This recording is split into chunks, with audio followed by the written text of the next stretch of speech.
Friends, ఇప్పుడు మనం చూస్తున్నది flood affected area. Vijayawada, Kondapalli, Rayanapadu, Guntupalli ఈ ఏరియాలన్నీ. ఇప్పుడు మనం చూస్తున్న ఏరియా వచ్చేసరికి ఆ రెండు కొండల మధ్యలో ఇటువైపు ఉన్నాయి కదా మనం చూపిస్తున్న ఏరియా. భవానీపురం, గొల్లపూడి, గుంటుపల్లి, కబేలా, సితారా, వైఎస్ఆర్ కాలనీ, సింగినగర్, అంబాపురం, పాయికాపురం, నున్న ఆ ఏరియాలు.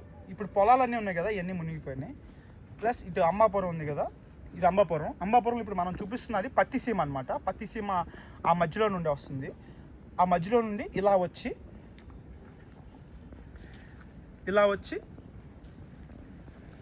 ఇటువైపు కాలువ ఉంది కదా చిన్నగా, ఇది VTPS హార్ట్ కెనాల్కి కలుస్తుంది. ఈ VTPS హార్ట్ కెనాల్కి ఈ కాలువకి మనకి బుడమేరు డైవర్షన్ కాలువ కూడా ఉంది. బుడమేరు డైవర్షన్ కాలువ ఉంది. అది వచ్చేసరికి ఈ కాలువకి అటు చివరి నుండి కలుస్తుంది. అది వచ్చేసరికి ఖమ్మం మున్నేరు అంటారు కదా, మున్నేరు కాలువ అంటారు కదా, అది ఇటువైపు కలుస్తుంది. మళ్ళా బుడమేరే మళ్ళీ ఇటువైపు నుండే వేరే కాలువ పరంగా అటువైపు వెళ్తుంది.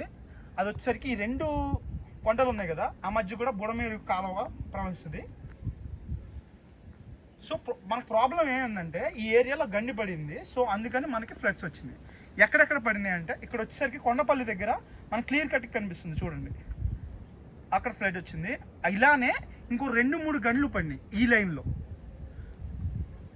సో ఇప్పుడు ప్రాబ్లం ఏంటంటే ఈ నీళ్లు కృష్ణానదికి వెళ్ళకపోవడం వల్ల మనకి నీళ్ళు అలా నిలిచిపోయిన నీళ్ళు ఉత్తిగా ఉండవు కదా. సో గండిపడి ఊర్ల మీద పడింది. సో మీరు అనుకుంటున్నట్టు కృష్ణానది నీళ్ళు అనేవి విజయవాడని ముంచెత్తలా ఈ నీళ్లు ముంచింది, ఫ్లడ్ ఎఫెక్టెడ్ నీళ్లు ముంచింది. ఖమ్మం నుండి వచ్చిన నీళ్లు ప్లస్ గోదావరి నీళ్లు ఇవన్నీ మనం ముంచుతుంది. అది ఫ్రెండ్స్, క్లియర్గా చూడండి. ఇలానే 2-3 చోట్ల గండి పడింది. ఎంత ఎఫెక్ట్ చేసిందో చూడండి. ఇప్పుడు కూడా వాటర్ ఫ్లో వెళ్తుంది చూడండి.